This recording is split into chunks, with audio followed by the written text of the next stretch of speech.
Y ya estamos de vuelta con las mañanas informativas de UCI Noticias. Ha subido el gas. Siempre que pasan estas cosas, nos suben el gas, nos suben la gasolina, nos suben algo, sale un impuesto el selectivo al consumo, algo pasa y le afecta al bolsillo a la gente. Así que vamos a ver la nota sobre qué está pasando con el balón de gas, lo que pasa en su casa, lo que pasa en la cocina. Ojalá que esto tengamos, bueno, ojalá que baje el gas y César Gutiérrez nos lo va a explicar. Así que vamos a la nota y regresamos con César Gutiérrez.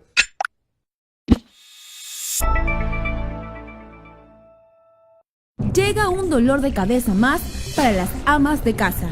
Esta vez, millones de familias peruanas se verán afectadas por el alza del precio del balón de gas que se ha evidenciado en diversas distribuidoras de Lima y Callao. UCI Noticias verificó los precios a diversos centros de abastecimientos de balones de gas doméstico. Buenas, ¿qué gas está vendiendo usted? ¿Qué marca? Lima Gas, CR Gas, Z Gas. Ya, ¿y cuánto está? Disculpe. Lima Gas está a 36, CR Gas está a 33 y Z Gas está a 34.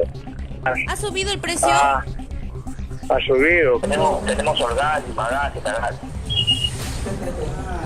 ¿Cuánto está el Solgas? Solgas está a 41, más a 40, Z Gas está a 39. A ver, Andino gasta 39 y el Prima está 41. 41. Ha subido los precios, ¿no? Sí, han subido los costos. Andino Gas, ¿cuánto estaba? 38. Como se constata en las llamadas, el precio de gas se ha elevado hasta en 2 soles. Tal es el caso de Solgas, donde su precio llega a los 42 soles. También el balón de gas de Primax, con un costo de 41 soles. Z-Gas y Lima Gas no se quedan atrás, pues sus precios están alrededor de los 39 soles. Según un informe del Organismo Peruano de Consumidores y Usuarios, aseguró que el balón de gas doméstico de 10 kilos debe costar menos de 20 soles. Por otro lado, César Gutiérrez, expresidente de Petroperú, declaró a UCI Noticias que las empresas de GLP, en conjunto con las distribuidoras, que en la mayoría son los mismos propietarios, estarían ganando el doble de la cantidad promedio. El aumento del precio del producto se traslada al consumidor, pero la cadena comercial sigue inamovible a un valor alto.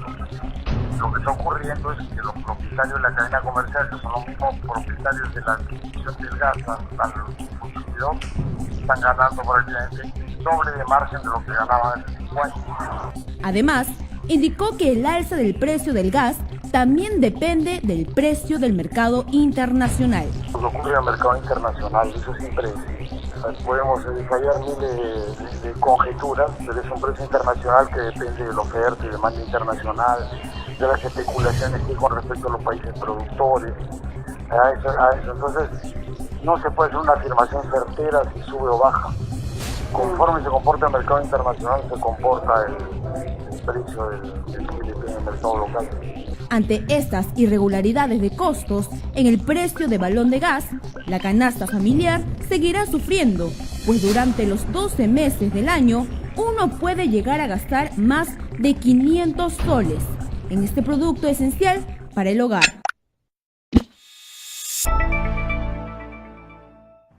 Sí, para conversar sobre esto vamos a tener, ya tenemos aquí a César Gutiérrez. Invitamos a todas las amas de casa, seguidores, para que nos hagan sus comentarios a través del Facebook o del Twitter.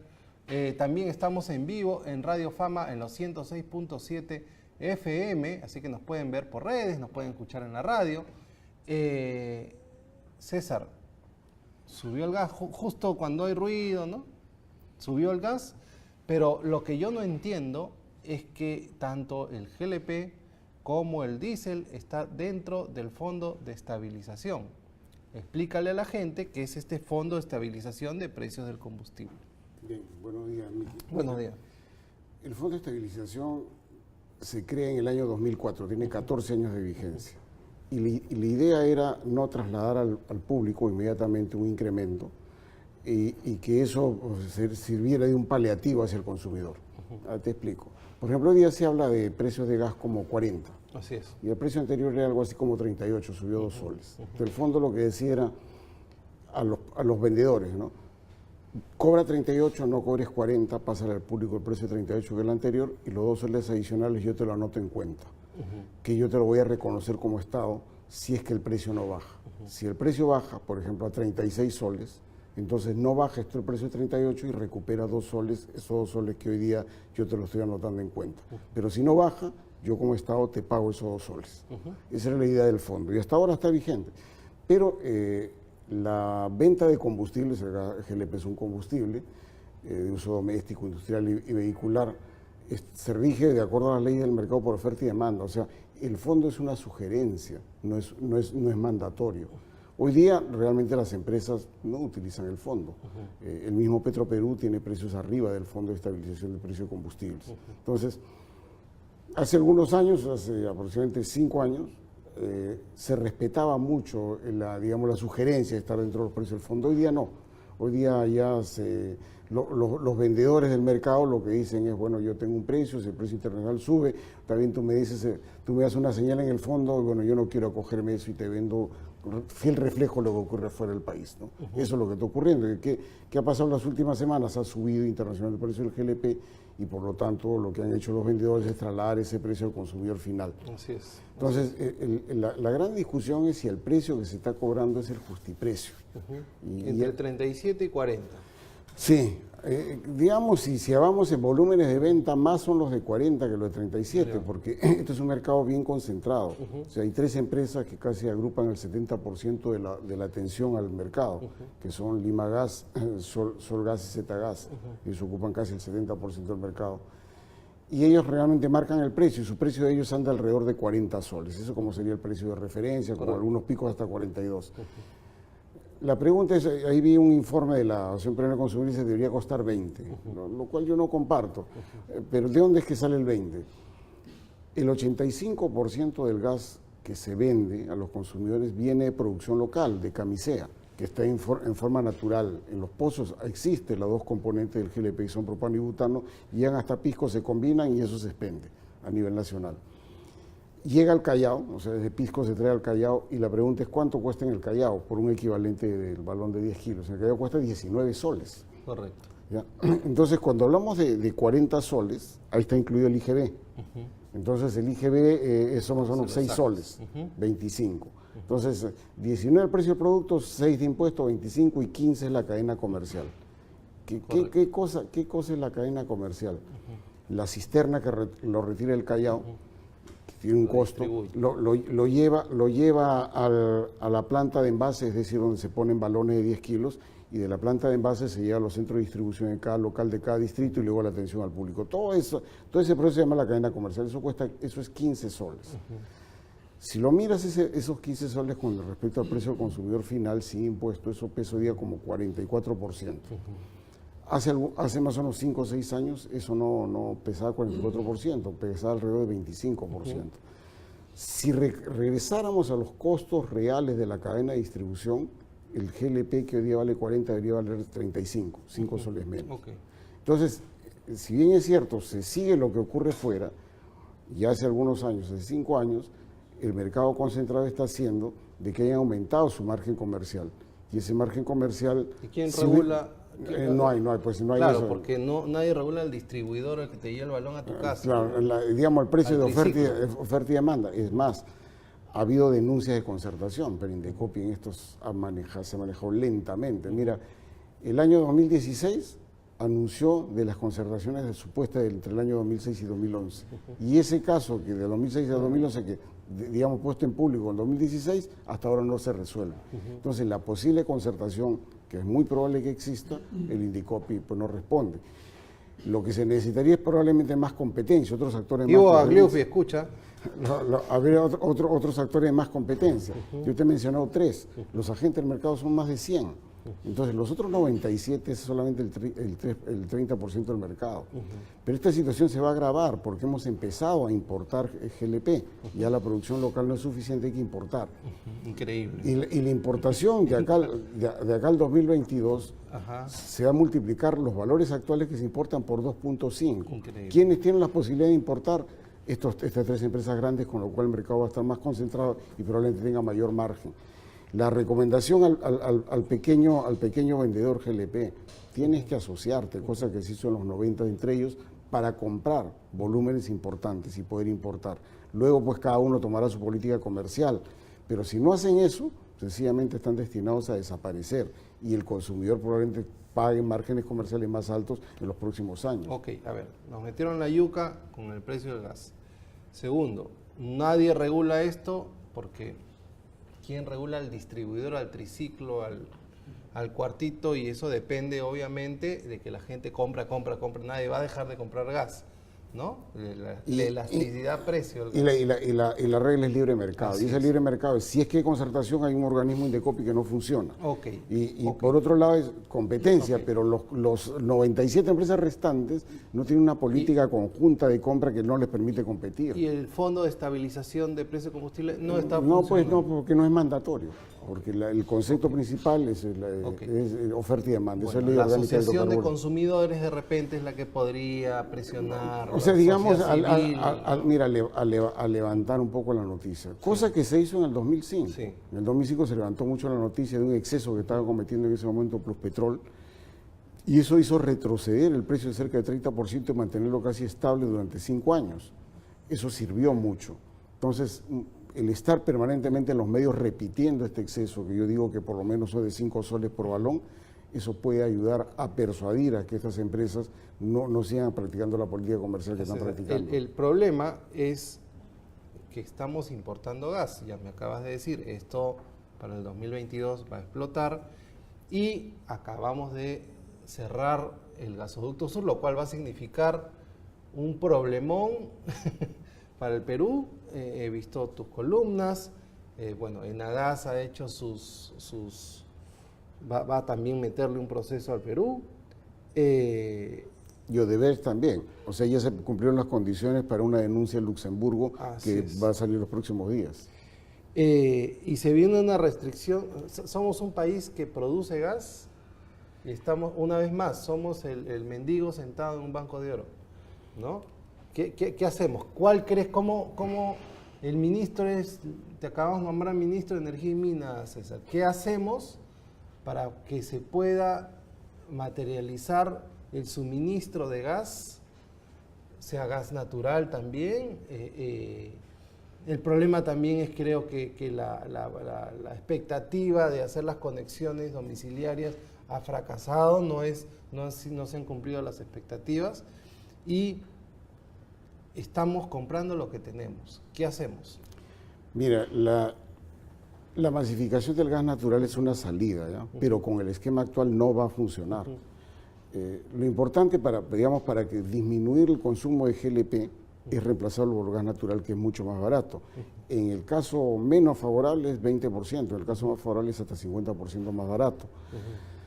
Pero para eso hay que llegar con conexiones a los domicilios. La política actual que existe de la distribución, hoy día, después de 14 años de operación en Lima, que es la concesión más antigua, solamente se llega al 29% de las viviendas de la concesión. Y en una proyección al 2022, con las propias cifras de Cali, con el procedimiento poblacional del último censo, no vamos a exceder el 30%.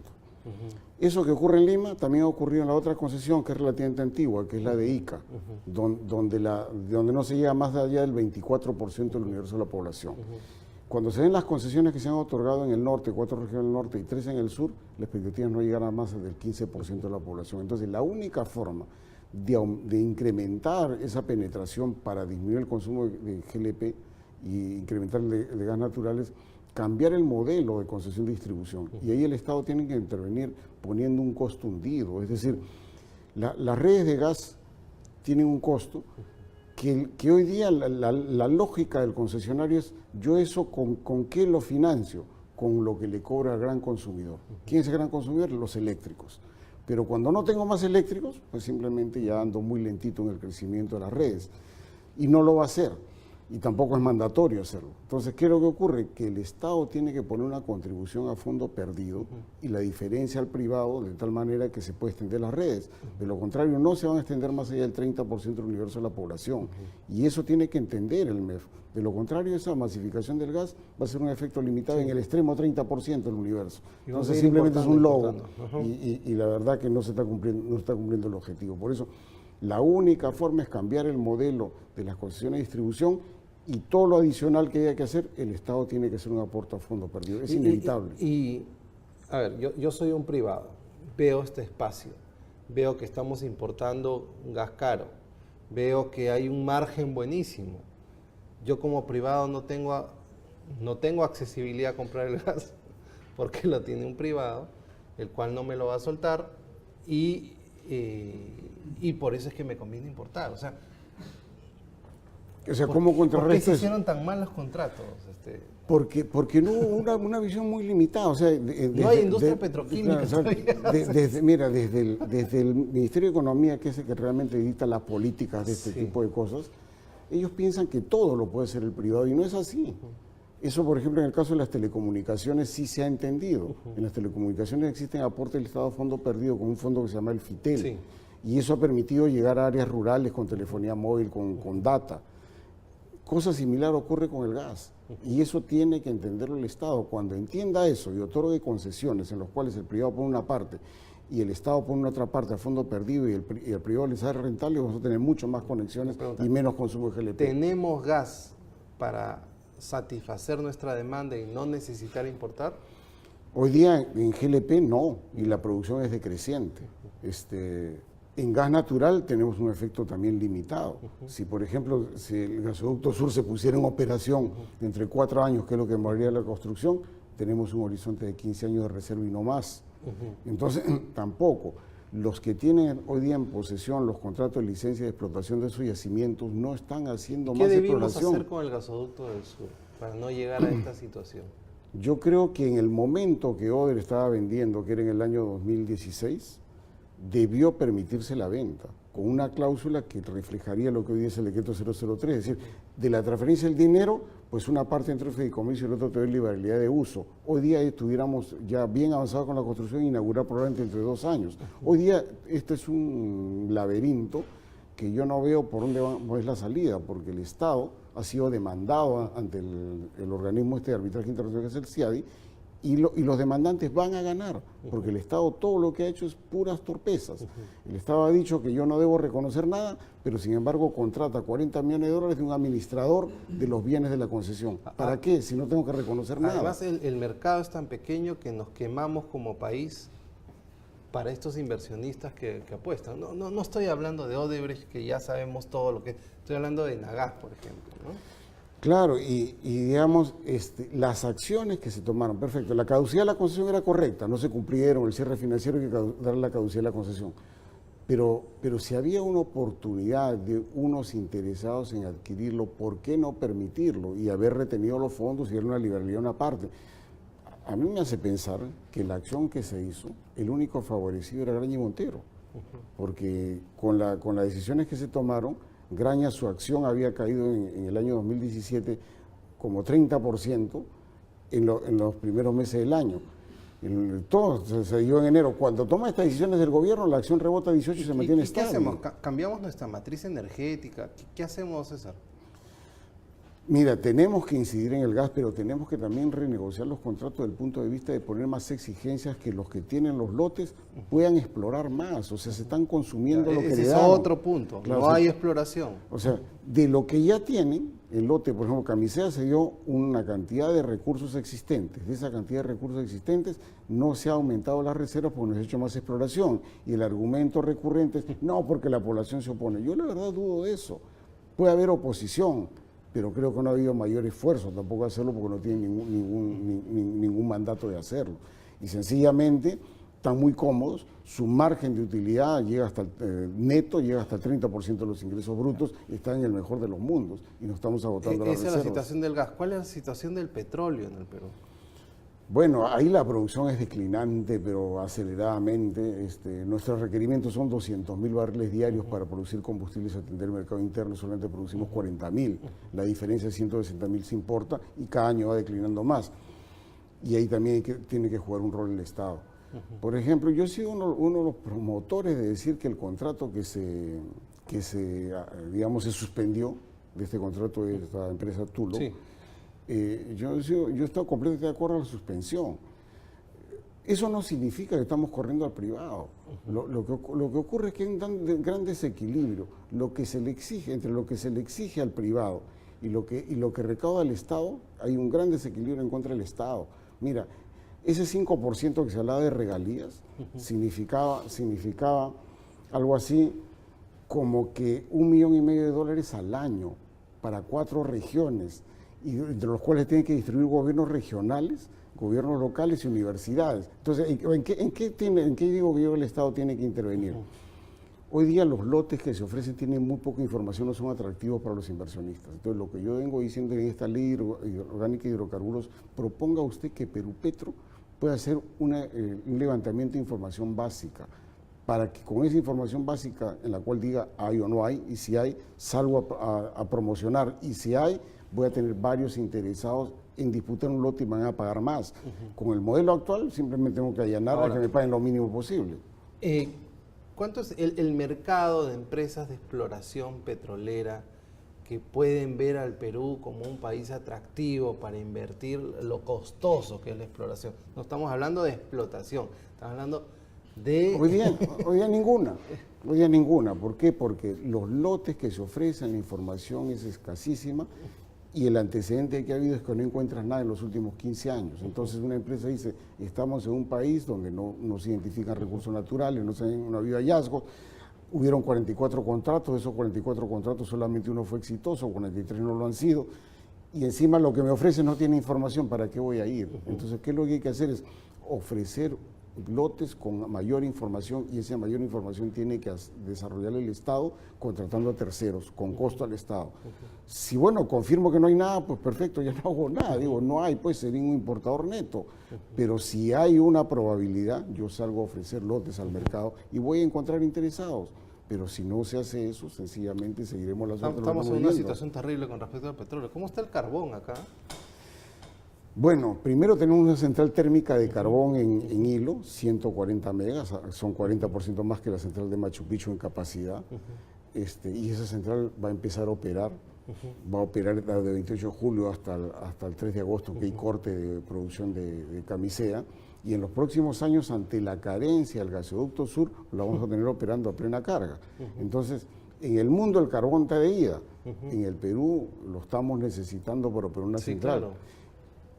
Pero después que no se pueda cubrir con lo de carbón, cosa que va a ocurrir el otro año, o sea, las centrales a gas y la de carbón van a ser insuficientes, vamos a empezar a quemar petróleo diésel. Sí, por eso, a ver, para que la gente entienda, nuestra matriz energética, ¿qué porcentaje tenemos de petróleo?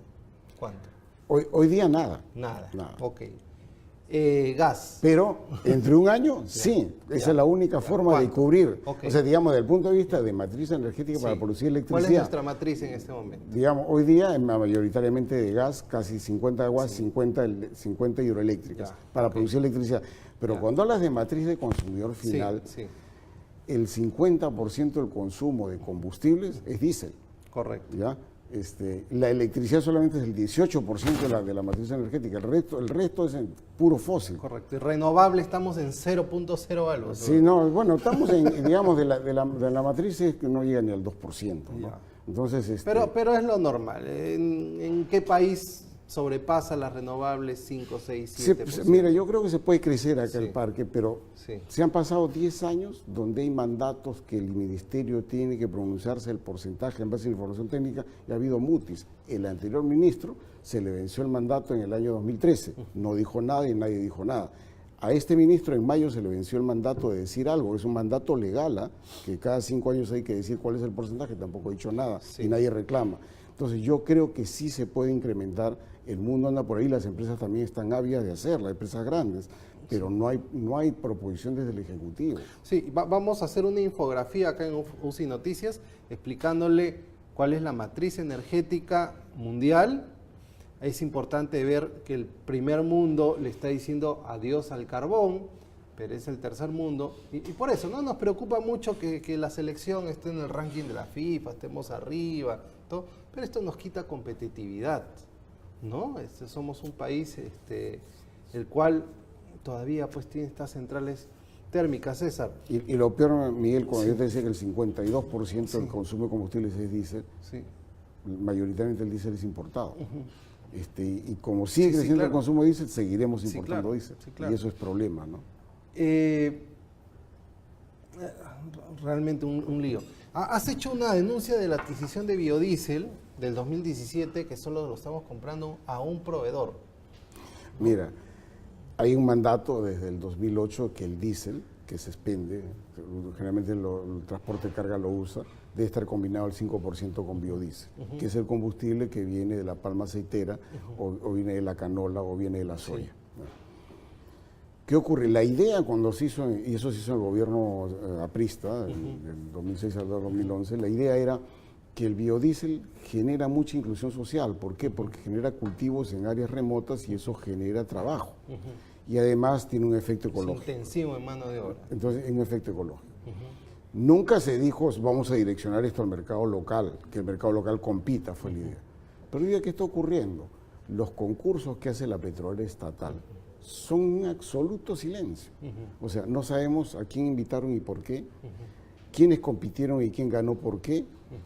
Y es más, ni siquiera el precio al que ganó. Hay que recurrir a publicaciones internacionales para hurgar un poco la información. Y eso es lo que he hecho, analizando los documentos únicos de aduana, que es lo que llaman las dudas de importación del año 2017 y 2018. En el 2017 lo que veo es que se han adquirido alrededor de 163 millones de dólares. ¿A quién? ¿A quién? A una sola empresa, se llama Gumbor. Ya. Es una multinacional del trader de combustibles y del trader de commodities en ¿Hay general. más? ¿Hay más? Bueno, muchas más, Ok. muchas más, pero hay un tema de Gumbor, Miguel. Sí. Y el tema de Gumbor es una empresa que ha estado muy cuestionada en Ecuador, porque ha estado supuestamente triangulando operaciones con Petrochina cuando eso no debía hacerse. Hay una denuncia de un periodista que fue perseguido por Rafael Correa, que inclusive tuvo que asilarse en Perú, y luego ha retornado a Ecuador. Este es un tema que se va a judicializar en estos momentos en Ecuador, y esa empresa, en el caso del biodiesel, se le ha comprado el 100% en el año 2017. Y en el 2018, en el primer trimestre, se le ha comprado nuevamente, y luego se ha hecho una sola adquisición a una multinacional como Vitis Petroleum, que se ha cubierto todo el año. Entonces son operaciones concentradas en muy pocas empresas, a veces una sola todo el año como Gumbor, y que al final hay una gran suspicacia. ¿Cómo así se hacen César, estas operaciones? No es esa pública la la de información. siempre. Nos encanta comprarle a un solo proveedor. Como país, como Estado, como gobierno, nos encanta hacer esas cosas. Pero lo peor, ¿sabes qué? Es que la Contraloría no dice nada.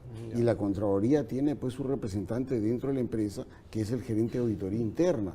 Lo mínimo que se está pidiendo en estos momentos, infórmenos, ponga usted en el portal a quiénes invitó y por qué, cómo compitieron, quién ganó y por qué, cuáles fueron los precios. Pues publique eso. Y no estemos hurgando información de aduanas dúa por dúa, y que descubramos este tipo de cosas que nos llama la atención. El Contralor Chak, que entró con un gran cartel, como un gran conocedor, al momento lo único que veo es intervenciones en prensa, Falta de donde transparencia. simplemente ofrece pues que estoy inventando nuevamente la Contraloría, pero acciones de control no veo. Y esto es un tema muy sensible, ¿Pero 163 quién debe millones no es poca publicarlo? cosa.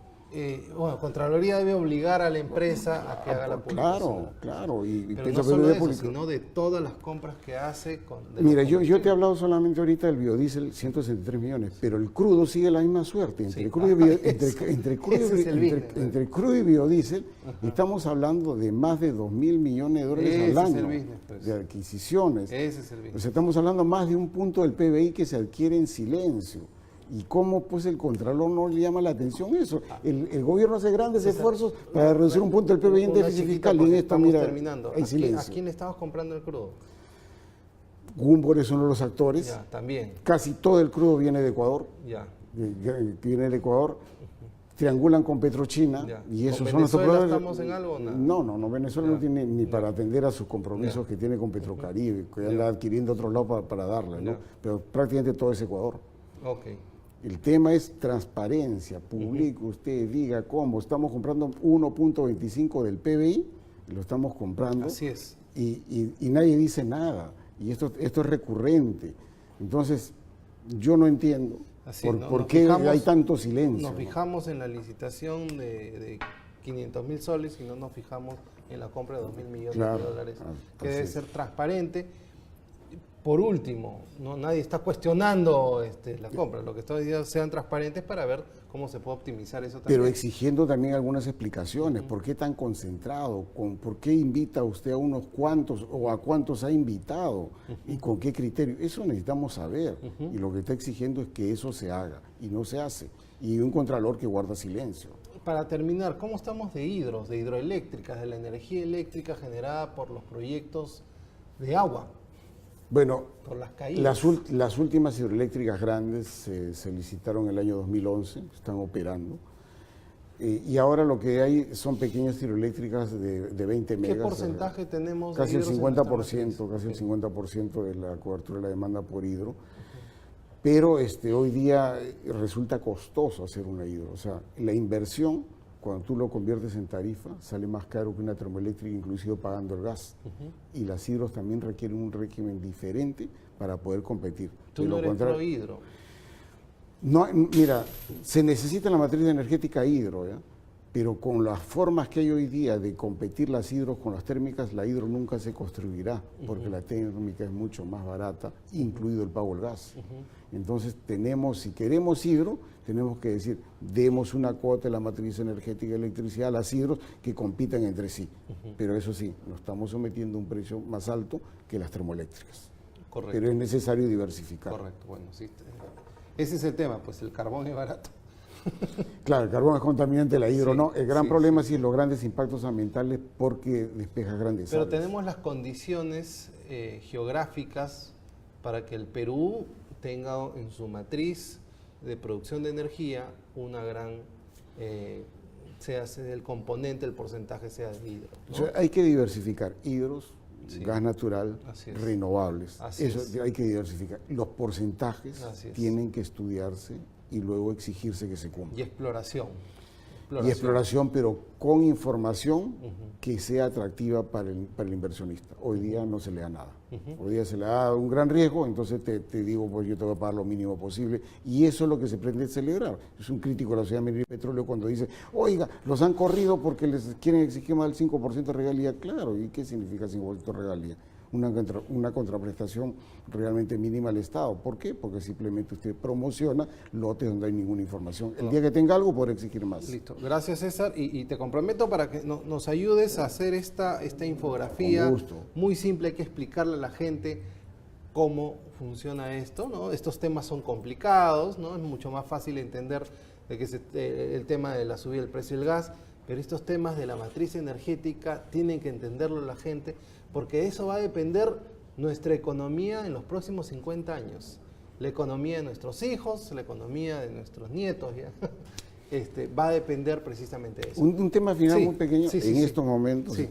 en 10 minutos, empieza una votación en el Comité de Operación Económica del Sistema, que es el gran administrador del sector eléctrico, y parece que el gobierno quiere imponer un candidato, lo cual sería pues sumamente peligroso porque lo que necesitamos en un sistema eléctrico ¿A quién quiere administrado... poner?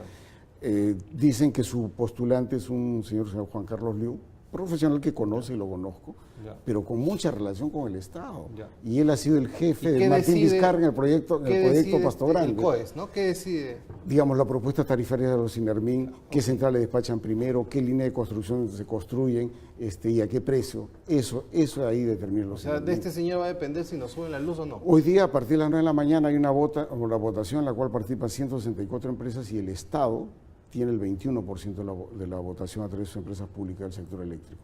Ok. Y lo que se pide es que haya independencia. Busque Ok. usted, promueva a alguien, pero alguien que no tenga relación tan directa Ok, con el atentos Estado. y vemos mañana quién está de nuevo ¿cómo se llama? Presidente, jefe del Pero COE. presidente es un del mandato COES. por 5 años y que la persona tiene un año sabático con un salario de más o menos $15,000 al mes. Ok, No bueno, es poca César cosa. Gutiérrez siempre aclarándonos y enseñándonos sobre temas energéticos, todos los días se aprende. Vamos a un corte, recuerden que estamos en vivo también en los 106.7 FM de Radio Fama y regresamos con el candidato a la alcaldía de Lima, sí, el del trencito que avanza, es Julio Gagó. Pueden hacer sus preguntas, pueden mandar sus comentarios, sus sugerencias para Julio Gagó, que está en un minuto aquí sentado con nosotros. Regresamos con las mañanas informativas de UCI.